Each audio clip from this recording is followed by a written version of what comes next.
حضور کے غلام میں حضرت طفیل بن عمر دوسی، وہ کہتے ہیں میں آیا مکے کسی کام سے، مجھے پتہ بھی نہیں مکے میں کسی نے اعلان نبوت کیا ہے یا کیا انداز ہے۔ میں مکے آیا، اپنے کام سے آیا، تجارت کی غرض سے آیا۔ جب مکے پہنچا تو ابو جہل سے ملاقات ہو گئی، مجھے کوئی پتہ نہیں کہ مکے میں کیا ہو رہا ہے۔ ابو جہل کہنے لگا طفیل تو ہمارا پرانا یار ہے، بڑا سیاںا بندہ ہے، یہاں ایک شخص ہے جو نبوت کا اعلان کرتا ہے، اس کے نیڑے نہ جانا۔ کون کہہ رہا ہے؟ حضرت طفیل کہتے ہیں میرے دل میں خیال آیا جس سے منع کر رہا ہے پتہ تو کروں ہے کون۔ دیکھیں نا، اللہ جب ذکر کراتا ہے تو دشمنوں سے بھی کرا دیتا ہے۔ داتا صاحب چلا گیا نا کوئی بندہ، داتا 10 روپے، داتا 10 روپے، تو وہاں ایک نادان دوست تھا، کہنے لگا انہیں تینوں کی دینا، میرے کو لے۔ انہیں 10 روپے ان کو لے کے کہتا ہے داتا تیری بھی بڑی موج ہے، نہ مننے والے کو بھی دعا چھڑنا ہے۔ تو یہ انداز ہے نا کبھی کبھی مخالفین کا، اور انکار کرنے والے بھی خود ہی ذکر کر بیٹھتے ہیں۔ وہ طفیل بن عمر دوسی کہتے ہیں میں نے سوچا کہ پتہ تو کروں۔ کہتے ہیں میں نے کہا کہ ماجرا کیا ہے؟ تو معاذ اللہ ابو جہل مجھے کہنے لگا کہ ملنا نہ، قریب نہ جانا، نیڑے نہ جانا، جو اس کے پاس جاتا ہے اسی کا ہو جاتا ہے، نہ جانا۔ کہتے ہیں میں پوچھا وہ ہیں کدھر؟ کہنے لگے زور کی نماز ہوتی ہے تو کعبے کا طواف کرنے آتے ہیں۔ طفیل بن عمر کہتے ہیں میں بکل مار کے نا چادر اوڑھ کے ایک کونے میں بیٹھ گیا، میں نے کریم رسول کا آنا دیکھا۔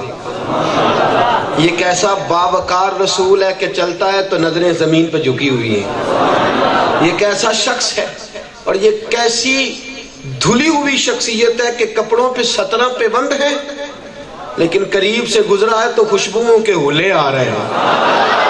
یہ کیسا شخص ہے کہ دھیما دھیما اس کا انداز ہے، نہ دائیں نہ بائیں، نہ ادھر دیکھا نہ ادھر۔ میرے رسول گئے، طواف کعبہ کیا، حرم کعبہ سے ٹیک لگا کے بیٹھے۔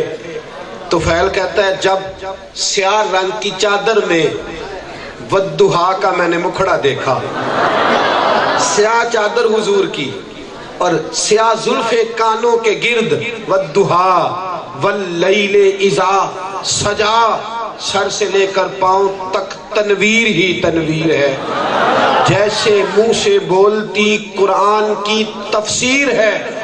سوچتی تو ہوگی دنیا مصطفیٰ کو دیکھ کر یارو وہ مصور کیسا ہوگا جس کی یہ تصویر ہے۔ فیل کہتے ہیں میں نے حضور کو دیکھا، کھو سا گیا۔ جب بیٹھا نا حضور کے پاس جا کے، مجھے جیسے کسی نے کھینچ نہیں لیا، حضور کے پاس جا کے بیٹھا، بڑی میں نے باتیں کی۔ میں نے کہا آپ پہ جادو کا اثر ہے تو میں اتار دیتا ہوں، کوئی مسئلہ ہے تو معاذ اللہ دعائی دیتا ہوں۔ بڑی باتیں کی جڑے محرم راز حقیقت دے اور راز حقیقت کھول دے ہی نہیں۔ اے جنہ ویکھیا نہیں او کرن گلاں، جنہ ویکھ لیا او تے بول دے ہی نہیں۔ جڑے محرم راز حقیقت دے اور راز حقیقت کھول دے ہی نہیں، جنہ ویکھیا نہیں او کرن گلاں تے جنہ ویکھ لیا او بول دے ہی نہیں۔ حضرت طفیل کہتے ہیں رسول پاک صلی اللہ علیہ وسلم کو بڑی باتیں سنائی پر رسول پاک کی نظریں جھکی رہی۔ جب میں سنا کے خود خاموش ہوا تو میٹھے سے جملے میرے رسول کے، فرمایا اگر تیری بات پوری ہو گئی ہے تو میں بولوں، ککھ سواد نہیں مشری اندر، اساں کھنڈا میں چکھ ڈٹھیاں، اینا ساریاں شیواں نالوں گلاں سجن دیاں مٹھیاں۔ رسول پاک بولے اور بولے تو یوں لگا نہ بھائی نہ میرے اوپر پیسے نہ پھینکیے گا، اللہ آپ کو خوش رکھے۔ جب رسول پاک بولے تو یوں لگا حکمت کے موتی رلنے لگے، اور میرے رسول نے فرمایا تیری بات پوری ہو گئی ہے؟ کہا ہو گئی ہے۔ فرمایا حضور نے سورہ فاتحہ پڑھنی شروع کر دی۔ شاید آپ بات کو سمجھے نہ سمجھے، میں سمجھا دیتا ہوں۔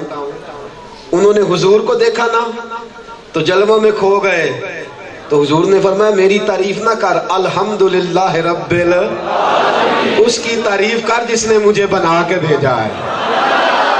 اس کی تیرے انداز بتاتے ہیں کہ مولا کو تیرے انداز بتاتے ہیں کہ مولا کو تیرے سب حسینوں میں پسند آئی ہے صورت تیری، اور دیکھنے والے کہا کرتے ہیں اللہ اللہ، یاد آتا ہے خدا دیکھ کے صورت تیری۔ فرمایا رسول پاک نے سورہ فاتحہ پڑھی، جب کانا والا الضالین آمین، فرماتے ہیں میں کھڑا تھا، مجھے یوں لگا مجھ پہ بجلیاں گر گئی ہیں۔ تو فیل کہتے ہیں میں گھٹنوں کے بل بیٹھا، میں نے کہا کس کا کلام ہے یہ، کس کا کلام ہے؟ تو رسول پاک نے فرمایا یہ اس کا کلام ہے جس نے مجھے رسول بنا کے بھیجا۔ اس کا تعارف یہ ہے کہ اس کا میں رسول ہوں۔ تو فیل کہتے ہیں جب تک دور تھا، جب کہا نا میں رسول ہوں، تو میں نے ہاتھ آگے بڑھایا، فرمایا اگر آپ رسول ہیں تو میں آپ کا غلام ہوں۔ کلمہ کفر کی سازش ہے، لوگ دور رہیں۔